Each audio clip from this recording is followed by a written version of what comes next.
어쨌든 우리 선생님이 솔직히 세상에 알려서 또 바꾸신 사례가 있잖아요. 아까 앞서 말씀하신 사건처럼. 네, 맞습니다. 그게 처음에도 이야기가 나왔던 양천구 아동학대 살인사건이었습니다. 여러분들도 뉴스 아마 다 보셨을 거예요. 너무 충격이었어. 그때 막 온 사회가 모두가 미안하다고 사과했잖아요. 그 친구한테. 목동의 한 병원 응급실로 생후 16개월 된 아이가 온몸에 멍이 든 채 실려왔고 결국 숨지는 일이 있었습니다.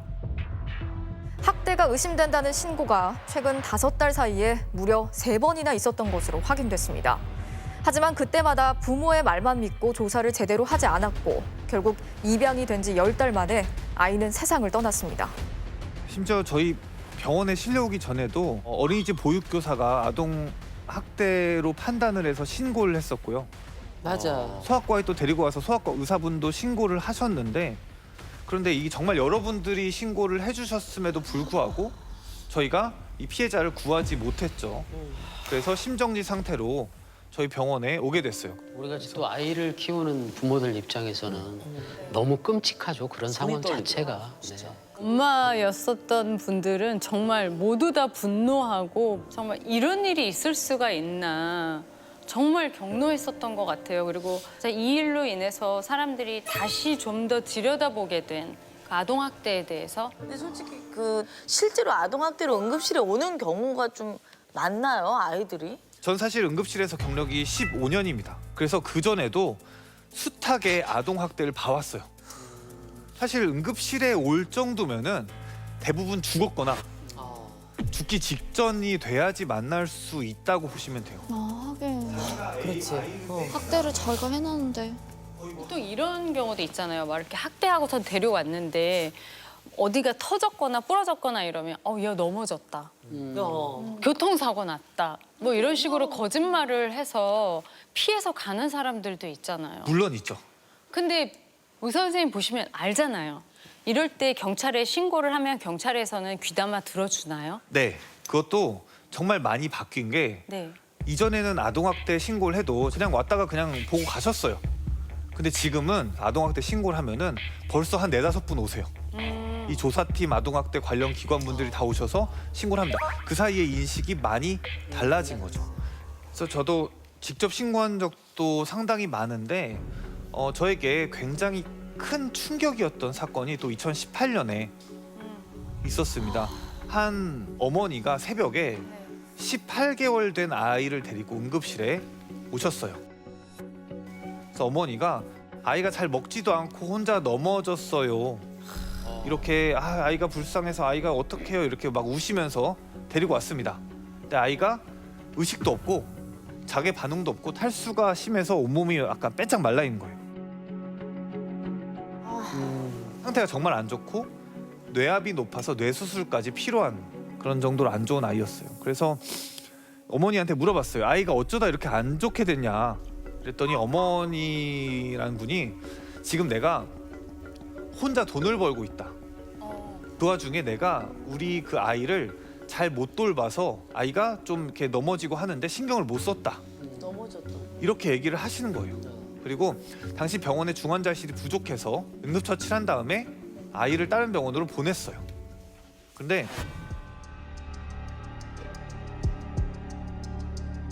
보내고 나니까 고민이 되는 거예요. 이게 사실 의료진들이 아이 상태를 보면서 이게 긴가민가 했거든요.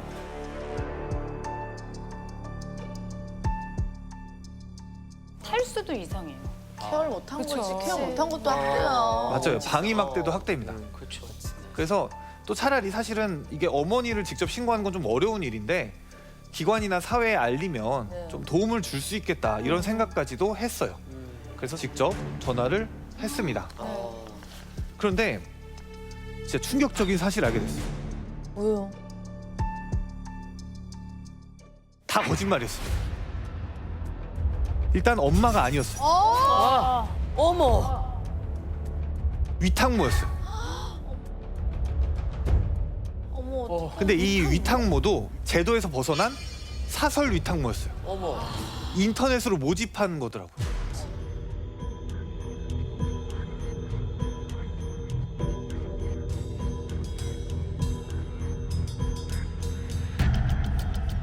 저도 처음 봤어요. 사설 위탁물.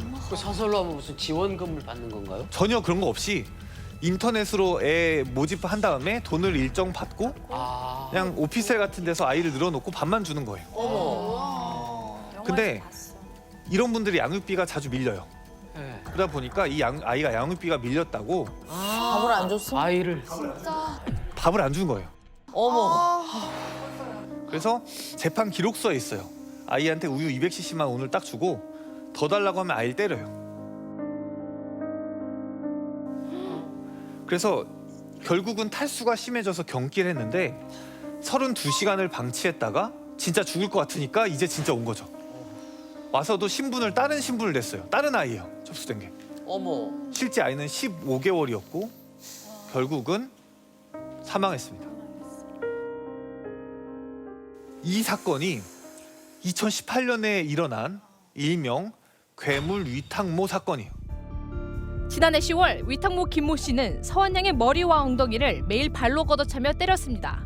지속적인 학대로 서한 양의 눈동자가 돌아가고 손발이 굳어졌는데도 김 씨는 그대로 방치하다 32시간이 지난 다음에야 병원으로 데려갔습니다.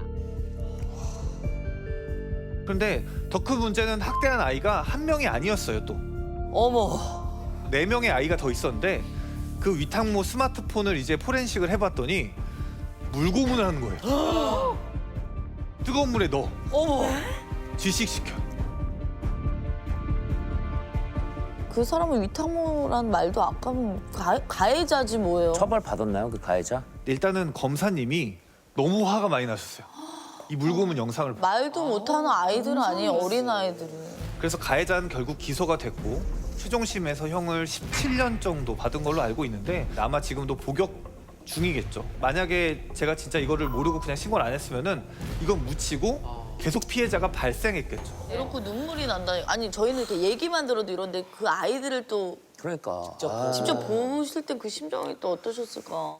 세상에서 가장 존재하지 않아야 되는 것이 있다면 하나만 꼽으라면 이게 아닐까 생각이 들어요. 그래요. 맞아 죽은 아이. 진짜. 말도 안 되는. 말도 못하는. 그래서 112에 바로 연락하시면 됩니다. 신고가 정말 중요해요.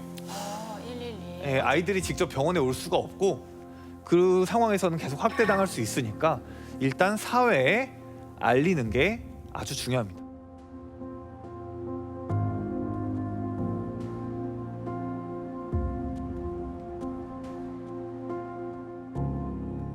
근데 사실 지금이야 이제 우리 교수님으로 인해서 우리 강사님으로 인해서 알려졌기 때문에 이제 주변에 그런 사람들이 이제 많아졌지만 실제 지금 근무하시면서도 많은 사람들이 이렇게 좀 뭔가 신고를 하고 뭔가 적극적으로 바뀌었다 이런 걸 좀 체감하시나요? 확실히 말씀하신 대로 많은 사람들이 알게 돼서 많이 달라졌어요. 그렇죠. 아주 많이 달라졌어요. 그냥 안 왔으면 좋겠어. 그 환자들이. 제가 10년 전, 15년 전 이럴 때는 아동학대를 신고를 하면은 가해자가 와서 뭐 이런 얘기도 했어요. 내 애를 내가 때렸는데 왜 아동학대냐? 내 건데. 해코지할 것처럼 굴기도 했는데 최근에 아동학대 사례를 발견해서 이렇게 얘기를 했어요. 보호자분, 저는 신고 의무자고 이거는 아동학대로 볼 수밖에 없기 때문에 신고하겠습니다. 이렇게 얘기를 했더니 알아들으시더라고요. 내 행위가 그럴 수도 있겠다. 협조하겠다 이렇게 알아들으시더라고요. 그래서 결국 어쨌든 이런 변화들을 겪으면서 이야기를 이렇게 우리가 얘기를 해봤잖아요. 이것만으로도 많은 사람들이 현실을 알게 되고 문제를 또 해결해야 한다는 공감대가 생긴다는 생각이 드는 거죠. 환자들 곁에서 직접 보고 살려내는 사람으로서 이런 사람들이 있고 사회 문제가 연결돼 있다까지는 내가 얘기할 수 있지 않나.